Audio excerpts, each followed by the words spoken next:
اندھیر نگری میں ایک چمکتا ہوا چاند۔ اندھیر نگری اور چوپٹ راج کی کہانی تو آپ نے سن رکھی ہوگی، مگر پچھلے 3 سال سے وہ جس کا نام نہیں لیا جا سکتا کے توسط سے اندھیر نگری کا تجربہ بھی اس ملک کے ہر عمر کے ہر شہری کو حاصل ہو چکا ہے۔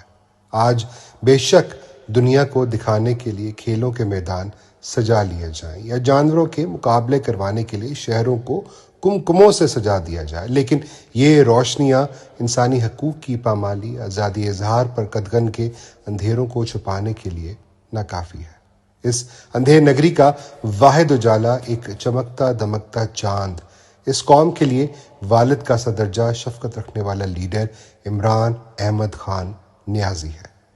اس اندھیر نگری میں اپنا چوپٹ راج قائم کرنے کے لیے ڈاکوؤں نے چاند کو قید کر رکھا ہے۔ اس کی چاندنی، اس کی روشنی ڈاکوؤں کی آنکھوں میں نہیں بلکہ دلوں کو ڈراتی ہے۔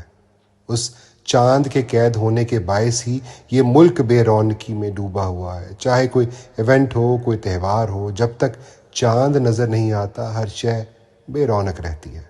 عملی طور پر تو قوم نے 8 فروری ہو یا 26 نومبر اپنے چاند سے اپنی محبت کا ثبوت دکھایا ہوا ہے، مگر اس رمضان، اس عید اپنی افطاریوں پر، سحور پر اپنی رونقوں کی بحالی، اپنے چاند کی آزادی کی خصوصی دعا کیا کریں۔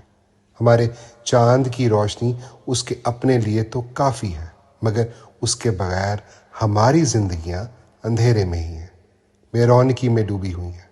اللہ تعالیٰ سے دعا کریں کہ ہمارے اندھیرے دور ہوں، ہمارا چاند جلد رہا ہو۔ آمین ثم آمین۔